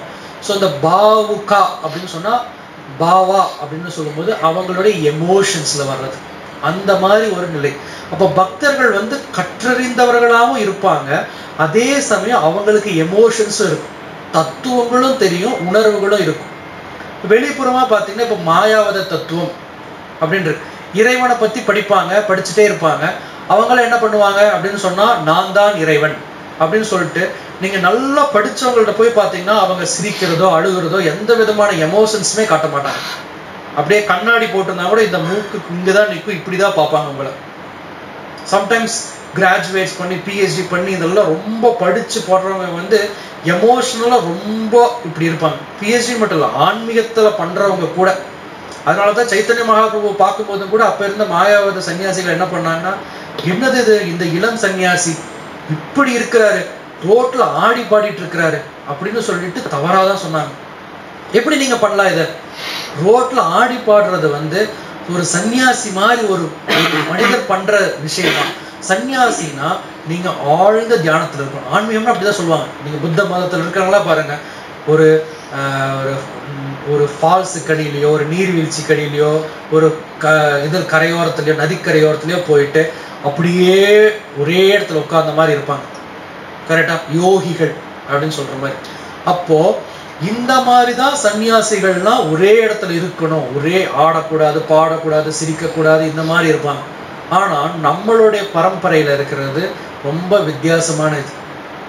சைத்தன்ய மகாபிரபு பார்த்தீங்கன்னா ஆடி பாடி அவர் இப்படி மேல குதிச்சு இப்படி சுத்தி இறங்கி வருவாராம். அந்த அவரோட நடனத்தை பார்க்கறதுக்கே அவ்வளோ பேர் வருவாங்களாம். ஸோ இருக்கிறதுலே எக்ஸ்பர்ட் டான்சர் யாருன்னா கிருஷ்ணர் தான். நடராஜர் அப்படின்னு சொல்றாங்க, ஆக்சுவலா நடனத்தன நாட்டியம் அப்படின்னு சில சொல்லிட்டு ஒரு பாடல்ல வரும். கிருஷ்ணர் தான் ரொம்ப பியூட்டிஃபுல் டான்சர். ஏன் அப்படின்னா அவர் பாம்பு மேல டான்ஸ் ஆடி இருக்காரு. 1000 அவ்வளோ தலை. ஸ்டேஜ் வந்து மாறிக்கிட்டே இருக்கு. ஸ்டேஜ் வந்து ஃப்ளாட்டா இல்லை, ஸ்டேஜ் வந்து மாறிக்கிட்டே இருக்கு. அதுல பாடவும் செய்யறாரு, ஃப்ளூட்டும் வாசிக்கிறாரு, ஆடவும் செய்யறாரு. அவ்வளோ பியூட்டிஃபுல்லான டான்ஸர். அதே டான்ஸர் வந்து திருப்பி பக்தரா வர்றாரு, அப்பவும் வந்து டான்ஸ் ஆடுறாரு. அந்த டான்ஸை பார்க்கறதுக்கு பூரியில அவ்வளோ கூட்டங்கள் வரும். ரத யாத்திரை அப்போ பகவான் சைத்தன்யர் எப்படி நடனம் ஆடுறாருன்னு பார்க்கறதுக்கு. அப்போ பார்த்தீங்கன்னா 6 8 7 ஐ திங்க் 6 7 அப்படியே பிரிஞ்சு டான்ஸ் ஆடுவார். தனித்தனி எங்கேயும் இருப்பார், அங்கேயும் இருப்பார், அங்கேயும் இருப்பாங்க, எல்லா பக்கமே இருப்பாங்க. ஒரு தடவை ஒரு இதுன்னு கூட நடக்கும். பிரதாபருத்ரா அப்படின்னு சொல்லிட்டு ஒருத்தர் உட்காந்துருப்பார், மகாராஜர், அவர் தான் ராஜா. அந்த இடத்துல உட்காந்துருப்பாங்க. உட்காந்து பார்த்துட்டு இருக்கும்போது சைத்தன்ய மகாபிரபு ரொம்ப க்ளோஸ் அசோசியேட் ஒருத்தர் வந்து சைத்தன்ய மகாபிரபு டான்ஸ் ஆடுறது மேல இருந்து பார்த்துட்டு இருப்பார். இந்த இடத்துல பிரதாபருத்ரா அப்படின்னு ராஜா இப்படி உட்காந்து பார்த்துட்டு இருக்கிறாரு. சைத்தன்ய மகாபிரபு அசோசியேட் அப்படியே பார்த்துட்டு அப்படியே முன்னாடி ராஜாக்கு முன்னாடி வந்து நின்று அப்படியே பார்த்துட்டு இருக்கிறாரு. உடனே ராஜாவோட சீடர், ராஜாவோட அசிஸ்டன்ட் இருப்பார். இந்த அசிஸ்டன்ட் என்ன பண்றாரு, ராஜா பார்த்துட்டு இருக்கும்போது இவர் மறைக்கிறாரு அப்படின்னு சொல்லிட்டு இவர் போய் அந்த பக்தரை இப்படி கூப்பிட்டு கொஞ்சம் தள்ளுங்க அப்படின்னு சொல்றாரு. இப்படி கூப்பிட்ட உடனே அவர் சைத்தன்ய மகாபிரபு பார்த்துட்டு இருக்கிறாரு. இப்படி கூப்பிட்ட உடனே இவர் திரும்பி பலார் ஒரு அடி அடிப்பார், அடிச்சு திரும்பி இது பண்ணுவார். இவருக்கு வந்து நான் ராஜாவோடைய பாதுகாவலர், நான் வந்து கூப்பிட்டோன்னு என்ன நீங்க அரைஞ்சிட்டீங்களா, நீங்க ஒரு சாதாரண ஒரு பிரஜை அப்படின்னு சொல்லிட்டு கோவம் வந்து திருப்பி அவருக்கு பிடிக்கிற போவார். ராஜா இந்த சொல்லி அவர் பிடிச்சுக்குவார்.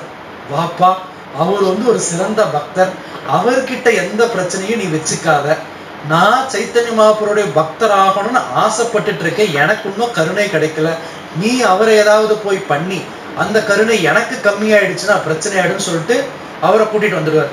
ஸோ அந்த மாதிரி பகவானுடைய கருணை கிடைக்கிறதுக்கு பிரபுபாதர் போன்ற சில பக்தர்கள் அவர்கள் வந்து எல்லாத்தையுமே எழுதி வச்சிருக்கிறாங்க. இதுக்காக பகவான்னா யாரு, பக்தர்கள்னா என்ன, அவர்களுடைய உணர்வுகள் என்ன, எதுக்காக சொல்லணும்னா இதெல்லாமே உணர்வுகள். ஸோ பக்தி அப்படின்னா அதுல நிறைய எமோஷன்ஸ் இருக்கு. வேதாந்தம் அப்படின்னா அறிவும் இருக்கு. ஸோ இப்போ பக்தி வேதாந்தம் சொல்லணும், அவருக்கு எமோஷன்ஸ் உணர்வுகளும் புரியும், தத்துவமும் தெரியும். இது ரெண்டுமே இருக்கிறது தான் சைத்தன்ய மகாபிரபு சொல்லி கொடுக்கிற நம்மளுடைய பரம்பரை. இதுல வந்து ஒரே வேதங்கள் மட்டுமே படிச்சு அந்த நம்ம கற்றறிந்தவர்கள் நம்ம எப்படி வெளியே இருக்காங்கன்னு சொல்றோம், அந்த மாதிரி ரொம்ப ட்ரை, மனசுல வந்து ரொம்ப ட்ரையா எந்த எமோஷன்ஸும் இல்லை, அந்த மாதிரி ஒரு நிலைக்கும் போகக்கூடாது. இன்னொரு நிலை என்ன செய்வாங்க அப்படின்னா, கிருஷ்ணர் வந்து ரொம்ப சுட்டி, கிருஷ்ணர் வந்து என்னுடைய குழந்தை, கிருஷ்ணர் வந்து என்னுடைய இது, அவருக்கு சாப்பாடு வைக்கலாம், இன்னைக்கு அவருக்கு பசிக்கல, இன்னைக்கு அவருக்கு இல்லை, அவரும் நானும் ஒண்ணுக்கு ஒண்ணு பேசிட்டு இருக்கிறோம் அப்படிங்கிற மாதிரி ஃபுல் எமோஷன்ஸ், பியோர் எமோஷன் மட்டுமே, எந்த விதமான தத்துவ அறிதலுமே புரிதலுமே இல்லாம எமோஷன்ஸ் மட்டுமே. அதாவது லைக் சம்டைம்ஸ் இந்த நம்ம இது லோக்கல் எல்லாம் பார்ப்போம், சாமி ஆடுறது இதெல்லாம் பண்ணுவாங்க, இங்க மேல அடிச்ச உடனே இங்க கையை தூக்கிட்டு இது பண்ணுவாங்க. ஸோ இதெல்லாம் நிறைய எமோஷன்ஸ் வருது. இங்க போய் நீங்க எதனால பண்றாங்கன்னு தத்துவம் எல்லாம் கேட்டோ பேசியோ இது எதுவுமே புரியாது. So like lot of emotions. So தத்துவம் அடிதவங்க எந்த எமோஷனுமே இல்லாம போயிடுவாங்க. இவங்களுக்கு எமோஷன்ஸ் மட்டுமே இருந்துட்டு எங்கிட்ட எதுவுமே கேட்காதீங்க, நான் இப்படித்தான் அப்படின்னு சொல்லிட்டு இருப்பாங்க. ஏன்னா எதுக்குமே எனக்கு பதில் தெரியாது, தோணுது நான் செய்யறேன். ஸோ இந்த ரெண்டுமே கலந்தவர்கள் அப்படிங்கிறவங்க பக்தர்கள். அவங்களுக்கு தத்துவ அறிவும் இருக்கும், அதே சமயம் எமோஷன்ஸும் இருக்கும். அதனால தான் பக்தர்கள் ஆடி பாடுறத பார்க்கும்போது நமக்கும் ஆடி பாடணும்னு தோணும். சில சமயம் வெளியே வந்து ஆடி பாடி பார்க்கும்போது நம்ம ஒதுங்கி பத்திரமா போய்க்கோம், ஐயோ அப்படின்னு சொல்லிட்டு. ஸோ இதுதான் வித்தியாசம். ஸோ இந்த இடங்கள்ல நம்ம கத்துக்க வேண்டியது பக்தி வேதாந்தா. மெயினா நம்ம சொன்னோம், கல்வியும் கற்கணும், சேவைகள் பண்ணி அதற்குள்ள உணர்வுகளும், தியரி பிளஸ் ப்ராக்டிக்கல் அப்படின்னு கூட சொல்லலாம், ரெண்டுமே ரொம்ப முக்கியம்.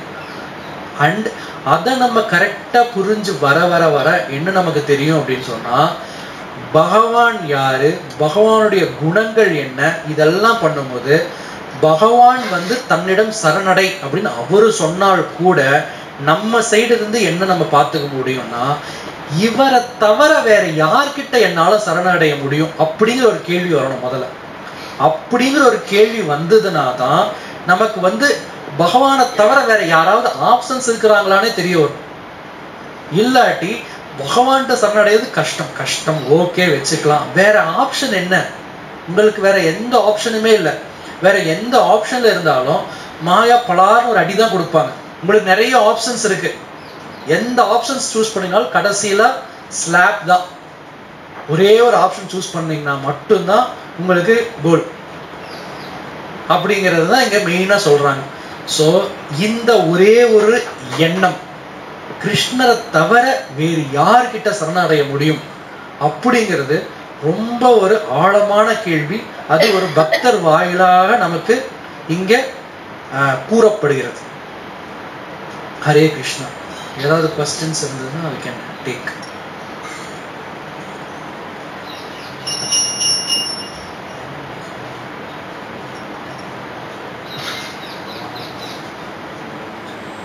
மாயாவுக்கு சேவை பண்ண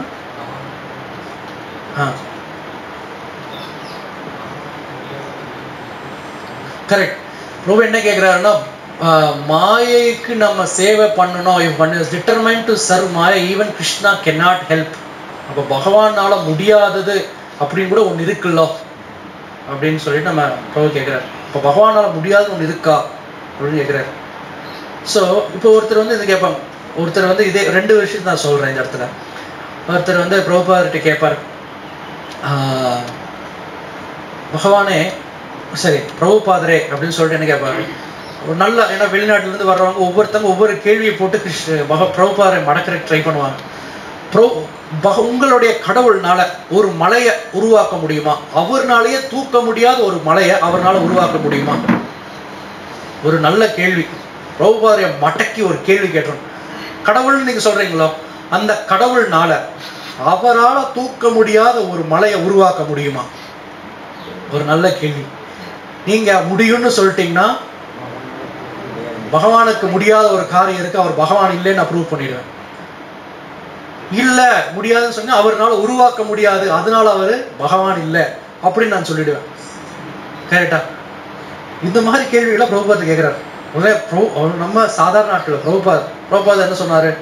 அவர்னால உருவாக்க முடியும், அவர் தூக்கவும் செய்வார். உருவாக்குவார், அதை தூக்கவும் செய்வார். நீங்க கேட்டதை செய்வார், அது ரூல்ஸை பிரேக்கும் பண்ணுவார். ஆனா இந்த ஒரு கேள்வியில தனியா பகவான் வந்து தனித்தனி ஜீவாத்மாக்கள் சுதந்திரம் கொடுத்துறாரு. லைக் நம்ம திருநெல்வேலி சைடுலாம் பார்த்தீங்கன்னா ஒரு கோயில், அந்த கோயில் பேர் எனக்கு என்னன்னு தெரியல, ஒரு கோயில் இருக்கு. நாங்கள் ஒரு தடவை ஒரு யாத்திரைக்கு போயிருந்து போனோம். அங்கே வந்து என்ன இருக்குன்னா, ராமானுஜருக்கு வந்து உயர்ந்த ஸ்தானம் கொடுத்து பகவான் கீழே இருப்பார். இப்போ பீடம் இருக்குன்னா, இப்போ என்ன நார்மலாக பகவானுக்கு உயர்ந்த ஸ்தானம் கொடுத்துருக்கணும், அதுக்கு கீழ் ஸ்தானம் தான் வந்து ஆச்சாரியர்களுக்கு கொடுத்துருக்கணும். அப்போ இங்க வந்து என்னன்னா, ராமானுஜருக்கு உயர்ந்த ஸ்தானம் கொடுத்து பகவான் கீழே இருப்பார். இப்படி பகவானுடைய விக்கிரகம் இருக்கும், கீழே இருக்கும் ராமானுஜர் இந்த ஸ்தானத்தில். ஏன் இந்த கோயில் எப்படி இருக்கு அப்படின்னு கேட்டா, பகவானுக்கு வந்து ஒரு ஆச்சரியமான விஷயம். நான் கூப்பிடுறேன் பகவத்கீதையில எங்கிட்ட வந்து சரணடைகன்னு சொல்லிட்டு, யாருமே இந்த ஜீவா என்னை விட்டு பிரிந்து சென்ற ஜீவாத்மாக்கள் என்னிடம் வருவதில்லை. ஆனால உன்னால எப்படி பண்ண முடியுது? இந்த ஜீவாத்மாக்களை நான் கூப்பிட்டா வரமாட்டேங்குது, ஆனா நீ என்னுடைய பக்தர் ஸ்தானத்துல வர்றார். அவர் பலராமர் தான் ஆதிசேஷன், பட் இருந்தாலும் ஒரு பக்தர் ஸ்தானத்துல வந்து நீ எப்படி என்கிட்ட கூட்டிட்டு வர்ற அப்படின்னு கேட்கிறார். அப்போ அவர் என்ன சொல்றாரு, நீங்க எனக்கு சிஷ்யனா வந்து கேளுங்க, அப்பதான் நான் சொல்லுவேன் அப்படின்னு சொல்றாரு. அப்போ அந்த மாதிரி ஒரு லீலை நடக்குது. பகவானால பண்ண முடியாதுன்னு எந்த விஷயமே இல்லை. ஆனா அவர் சுதந்திரம் கொடுத்துட்டார். அந்த சுதந்திரம் கொடுத்த நாட்டுக்கு அந்த ஜீவாத்மாக்களுடைய சுதந்திரத்திற்கு தகுந்த மாதிரி அவரு இந்த சுதந்திரத்தை தலையிடுறதில்லை. அதனால அவர் ரிக்வெஸ்ட் தான் பண்ணிட்டே இருக்கார், மாத்தி மாத்தி பீப்புளை வச்சு சென்ட் பண்ணிட்டே இருக்கார். இது வந்து ஒரு ஃபாதருக்கு வந்து சன்னுக்கு இருக்கிற நல்ல ரிலேஷன்ஷிப் மாதிரி. தன்னுடைய அப்பா வந்து எப்பவுமே அந்த குழந்தைக்கு வந்து ஒரு பெஸ்ட் கிரியேட் பண்ணணும்னு பார்ப்பார். ஆனா குழந்தை வந்து தன்னுடைய சுதந்திரத்தை யூஸ் பண்ணி நிறைய விஷயங்கள் செய்யணும்னு ட்ரை பண்ணுவாங்க. அப்போ அவர் எப்படியாச்சும் உதவி பண்ணணும்னு மற்ற விஷயங்கள்ல ட்ரை பண்ணிட்டே இருப்பார். ஆனா சுதந்திரம் அப்படிங்கிறது ஒவ்வொரு ஜீவாத்மாக்களுக்கு இருக்கு, உயிருள்ள ஜீவாத்மாக்களுக்கு இருக்கு. அதனால அதை கரெக்ட் பண்றதுக்காக பகவான் பல விஷயங்கள் பண்றார். மோட்சம் கொடுக்கிறார், சில இடத்துல திருப்பியும் தண்டனையா கொடுத்து மோட்சம் கொடுக்கிறார். இந்த மாதிரி நிறைய விஷயங்கள் செய்யறார். அவரே அந்த சுதந்திரம் அப்படிங்கிறது இருக்கிற நாட்டி இது உயிர்கள் சார்ந்த விஷயம். அவரால் முடியாதது அப்படின்ட்டு இல்லை, அவரு செய்ய மாட்டார். ஏன்னா அது சுதந்திரம், ஜீவாத்மாவே வரணும். ஏன்னா இது அன்பு சார்ந்த விஷயம். இது வந்து கட்டுப்படுத்துறதுக்குங்கிறது நம்ம செய்ய முடியாதுன்னு அந்த கட்டுப்பாட்டு நிலையில பேசுறதுங்கிறது வேற. அன்புங்கிறது ஒரு வேற ஒரு பிளாட்ஃபார்ம், வேற ஒரு நிலை. இங்க வந்து அவர் என்ன கேட்கிறாருன்னா, எனக்கு கட்டுப்படுத்த முடியும், கட்டுப்பாடுகள் எனக்கு தேவையில்லை, எனக்கு தேவையானது தூய அன்பு அப்படிங்கிற அந்த நாட்டிக்கு அந்த சுதந்திரத்துல அவர் தலையிடுறது இல்லை. ஸோ ஒருத்தங்க மாயைக்கு சேவை பண்ணணும்னா கிருஷ்ணர் வருத்தப்படுறார், என்னால ஒன்றும் பண்ண முடியலையே. ஏன்னா அன்புங்கிறத நீங்க எதுவுமே பண்ணி கட்டுப்பாடுல பண்ண முடியாது. அதனால அவர்னால அது முடியல அப்படின்னு கூட நம்ம புரிஞ்சுக்கலாம். பட் அந்த மாதிரி புரிஞ்சுக்கணும். வேற ஏதாவது கேள்விகள்? பிரபுஜி, இப்போ நீங்க ராமானுஜர் சொன்ன மாதிரி நம்மாழ்வார் வந்து பாசுரம் படிக்கும்போது 108 திவ்ய தேச பெருமாளும் வந்து உட்காந்து கேட்டாங்க அப்படின்ட்டு. ஸோ ஒருத்தங்க சொல்லுவாங்க, நீங்க வந்து இப்போ நம்ம இங்க வந்து ஒருத்தர் ஃபார் எக்ஸாம்பிள் யாரும் சொல்லுவாங்க, லைக் ரகு அப்படின்னு இருக்கிறார், ஓகேங்களா. நான் வந்து மாதாஜிட்ட போய், இவர் வந்து அங்கே கிச்சன்ல இருக்கிறார், சரிங்களா, கிச்சன்ல இருக்கிறார். கிச்சன்ல இருக்கும்போது நான் வந்து கொஞ்சம் சத்தமா பேசிட்டுக்கேன், இந்த மாதிரி ரகு இன்னைக்கு என்ன பண்ணார் தெரியுங்களா அப்படின்னு சொன்ன உடனே அவருக்கு வந்து அந்த இடத்துல ஒரு காதுல வந்து அவருக்கு கொஞ்சம் ஒரு வார்த்தை ரகு அப்படின்னு கேட்டுருச்சுன்னா உங்களுக்கு என்ன ஆகும், என்னை பத்தி என்னமோ பேசுறாங்க அப்படின்னு நம்மளுடைய காது அப்படியே விரியும், அப்படியே நம்ம கிட்டக்கு வருவோம். வீட்டுல கூட நடக்கும், பசங்களை பத்தி நம்ம ஏதாவது அப்பா அம்மா பேசிட்டு இருப்பாங்க, பேசின உடனே அவங்களோட அட்டென்ஷன் மொத்தமும் டர்ன் ஆகும். ஈவன் அது குழந்தைக்கும் கூட இருக்கும். அந்த குழந்தைய பத்தி நீங்க பேசிட்டு இருந்தீங்கன்னா இவன் படிக்க மாட்டேன்றாங்க அப்படின்னு சொல்லும்போது அந்த குழந்தை காது அப்படியே கேட்கும். நம்மளுடைய குட்டி காது, சென்சஸ் ஆர் இம்பர்ஃபெக்ட், நம்ம காதுக்கு கேட்ட உடனே அவங்களுடைய பிரசன்ஸ் இங்க வருது. அப்போ பகவானை பத்தி ஒருத்தங்க பேசுறாங்கன்னா பகவானுக்கு கேட்காதா? கேட்டா கண்டிப்பா பகவான் அந்த இடத்துக்கு வந்துருவாரு. அப்படிங்கிற நடந்த லீலை தான் ஜெகநாதருடைய ரூபமே. ஸோ பகவானுடைய கதைகள் எங்கெங்கெல்லாம் பேசப்படுகிறதோ, எங்கெல்லாம் பேசப்படுதோ அங்க பகவான் கண்டிப்பா வருவார், கண்டிப்பா பிரசண்டா இருப்பார். அப்படிங்கிறது நம்மாழ்வாருக்கு மட்டும் இல்லை, நம்மள மாதிரி ஆட்களுக்கு கூட நடக்கும் அப்படின்னு சொல்லிட்டு ஆச்சாரியர்கள் சொல்றாங்க. வேற ஏதாவது கேள்விகள்?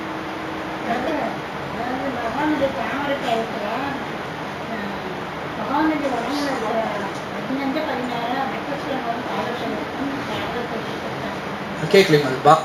பகவானுடைய பாதத்துல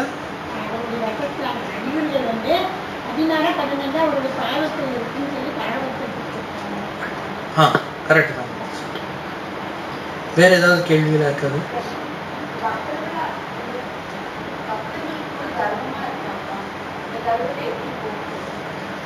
பக்தர்கள் கர்வமா இருக்க மாட்டாங்க. பக்தராகிறதுக்கு பயிற்சி பண்ணுபவர்கள் கர்வமா இருக்கலாம். ஆக்சுவலா இது என்ன சொல்லுவாங்கன்னா மாதாஜி, 2 எக்ஸாம்பிள் சொல்லுவாங்க. ஒன்று வந்து இந்த போலீஸ் ட்ரைனிங், இன்னொன்று வந்து ஹாஸ்பிட்டல். இதை வச்சு பக்தர்கள் இருப்பாங்க. போலீஸ் அப்படிங்கிறது நீங்கள் எக்ஸாம்ஸ் எல்லாம் எழுதி உங்களை ட்ரைனிங்ல போட்டுருவாங்க. ட்ரைனிங்ல போட்டாலும் உங்களுக்கு அந்த காக்கி ட்ரெஸ் எல்லாம் தருவாங்க, உங்களுக்கு தொப்பி தருவாங்க, குச்சி தருவாங்க, இதெல்லாம் துப்பாக்கி தருவாங்க. அந்த துப்பாக்கியெல்லாம் பார்த்தீங்கன்னா ரப்பர் புல்லட் தான் இருக்கும், ரப்பர் புல்லட் தான் இருக்கும். நீங்கள் குச்சியுமே வந்து ஒரு அளவுக்கு அடிச்சா உடையிற மாதிரி குச்சி, இந்த மாதிரி தான் இருக்கும். ட்ரைனிங் கொடுக்கும்போது இவர்கள் போலீஸ் அல்ல, ஆனா இவர்கள் போலீஸ் ஆகிறதுக்கு பயிற்சி எடுத்து கொண்டிருக்கிறார்கள் அப்படிங்கிறது ஒரு நிலை. நார்மலா ஒரு நார்மல் பிரஜையா இருந்து, சிட்டிசனா இருந்து போலீஸ் அப்படிங்கிற நடுவில் ட்ரைனிங் இருக்கு. ட்ரைனிங் கொடுத்ததுக்கு அப்புறம் தான் ட்ரைன்டு பீப்புளுக்கு தான் உங்களுக்கு கரெக்டான ரொம்ப சொல்ற துப்பாக்கி இது எல்லாத்தையும் கொடுப்பாங்க. அதே மாதிரி இந்த பயிற்சி நிலையில வந்து என்ன ஆகும்னா, இந்த கர்வம் அப்படிங்கிறது அனர்த்தா. அர்த்தம் அப்படின்னா தேவையில்லாது, அர்த்தம் உள்ளதா பேசுங்க அப்படின்னு சொன்னா தேவையில்லாது, அனர்த்தம்னா தேவையில்லாதது. அப்போ பயிற்சி நிலையில என்ன ஆகும்னா, ஒவ்வொரு நாள் நம்ம கிட்ட தேவையில்லாததா விலகிட்டு போயிட்டே இருக்கும். ஸோ அப்போ பயிற்சியில இருக்கும்போது அவங்களுக்கு அந்த கர்வம் அது இதுங்கிற தேவையில்லாத குணங்கள் எல்லாம் கண்டிப்பா இருக்கும். அதில் நம்ம ஆச்சரியப்படுறதுக்கு ஒண்ணுமே இல்லை. அதே சமயம் இன்னொன்று என்ன சொல்லுவாங்கன்னா, நான் சொன்னது ஹாஸ்பிட்டல் எக்ஸாம்பிள். இப்போ ஹாஸ்பிட்டல்ல நிறைய பேஷண்ட்ஸ் தான் இருப்பாங்க. நீங்க ஒரு ஹாஸ்பிட்டல் போறீங்க, அதுல போனீங்கன்னா டாக்டர்ஸ் எத்தனை சதவீதம் இருப்பாங்க? மக்கள் ஒரு ஹாஸ்பிட்டல் ஒரு கேம்பஸ்ல போயிட்டீங்கன்னா ஒரு 1000 பேர் இருக்காங்க, அதுல டாக்டர்ஸ் எத்தனை பேர் இருப்பாங்க? ஒரு 5% தான் டாக்டர்ஸ் இருப்பாங்க, மீதி ஒரு 10% நர்சஸ் இருப்பாங்க. கரெக்டுங்களா? மீதி 80-85% நோயாளிகள் தான் இருப்பாங்க. அப்போ அதெல்லாம் ட்ரீட்மெண்ட்டுக்கு வந்தவங்க. அப்போ நம்மளும் பக்தி தொண்டு ஆற்றுறதுக்கு நம்ம முயற்சி பண்ணும்போது நம்ம கூட இருக்கிற பக்தர்கள் ப்ரிடாமினன்ட் 85% சக நோயாளிகள் தானே தவிர எல்லாருமே வந்து டாக்டர் இல்லை. ஸோ அதுதான் இங்க ரொம்ப புரிஞ்சுக்க வேண்டியது. டாக்டர்ஸ் சில பேர் இருப்பாங்க, அவங்க அப்பப்போ சீஃப் டாக்டர், அதுலயும் வேற வேற லெவல்ஸ் ஆஃப், அவனுக்கு டாக்டர்னு சொன்ன உடனே அதுக்குள்ளேயும் லெவல்ஸ் ஆஃப் டாக்டர் இருப்பாங்க. அவங்கள்ட்ட போய் டாக்டர் குணமடைஞ்சிருமா, சீஃப் டாக்டர்கிட்ட கேட்டு தான் சொல்லணுங்க. அப்போ அவரும் ஒரு பயிற்சியில தான் இருக்கிறார், அவருக்கு மேல மேல சீஃப் டாக்டர் இருக்கிறார், ஏன்னா அந்த இடத்துல அவர் தான் சீஃப். அந்த மாதிரி நமக்கு வந்து என்ன பண்ணிருக்காங்கன்னா, பிரபுபாதர் 50 வருஷத்துக்கு முன்னாடி வந்திருக்கிறாரு, நிறைய விஷயங்கள் கொடுத்துருக்குறாங்க. அவருடைய சீடர்கள் இன்னும் சில பேர் இருக்காங்க, இவங்கள சீஃப்ஸ். அதுக்கு மேல சப் டிவிஷன்ஸ் ஆஃப் டாக்டர்ஸ் இருந்துட்டே இருக்காங்க. ஆனா நம்ம ஒரு பயிற்சி லெவல் ஆரம்பிக்கும் போது கூட இருக்கிறவங்க சக நோயாளிகள் தான். அப்போ அவங்க கிட்ட வந்து நமக்கு எப்படி ஒரு நோய், ஒரு கோபம் குரோதம் இருக்கோ, அதே மாதிரி அவங்களுக்குள்ள வந்து ஒரு கர்வம் மதம் அப்படிங்கிற ஒரு சில விதமான வேற வேற நோய்களும் அதோட பரிணாமங்களும் இருக்கும். ஸோ அப்போ பக்தர்கள் அப்படிங்கிற ஒருத்தர், பக்தர்கள் பயிற்சி செய்வங்க தான் ப்ரிடாமினன்ட், அதிகம் பேர் அப்படிங்கிறவங்க வந்து இந்த மாதிரி தான் இருக்கிறாங்க. ஸோ அவங்கள தான் நம்ம டாக்டர் நினைச்சுக்கிறோம், அவங்கள தான் நம்ம பக்தர் நினைச்சுக்கிறோம். ஆனா அவங்க பக்தி முயற்சி செய்றாங்க. ஏன் இவ்வளோ எக்ஸ்பிளனேஷன் சொல்றேன்னா, அவங்க ட்ரீட்மெண்ட் இருக்கிறாங்க, அவங்க ஒரு நாள் கியூர் ஆவாங்க. அதனால அவங்களுக்கு கர்வம் இருக்கே அப்படின்னு நம்ம ஆச்சரியப்பட வேண்டியதில்லை. அதே சமயம் நீங்க சொன்ன மாதிரி விஷத்திலிருந்து அமுதத்தை எடுக்கிற மாதிரி இவங்க பயிற்சியில் இருக்கிறாங்க அப்படிங்கிறத நம்ம அப்ரிஷியேட் பண்ணவும் செய்யணும். ட்ரீட்மெண்ட்லயாச்சும் இருக்கிறாங்க, வெளியே ட்ரீட்மெண்ட்ல இல்லாம மரணம் அடைகிறதுக்கு கம்பேர் பண்ணுவோம், இவங்க ட்ரீட்மெண்ட்லயாச்சும் இருக்காங்க, இவங்களும் நமக்கு சில விஷயங்கள் உதவி செய்வாங்க. அதான் பக்தி சித்தாந்த சரஸ்வதி தாக்கூர் சொல்லுவாரு, பௌதீக மக்களிடம் பக்தர்களோட வாழ்வது கடினம். Living with devotee is difficult.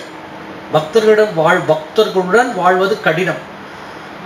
Living with material people is impossible. பௌதீக மக்களிடம் வாழ்வது சாத்தியமே இல்லைன்றாங்க. ஸோ இதுதான் நம்ம இங்க புரிஞ்சுக்கணும்.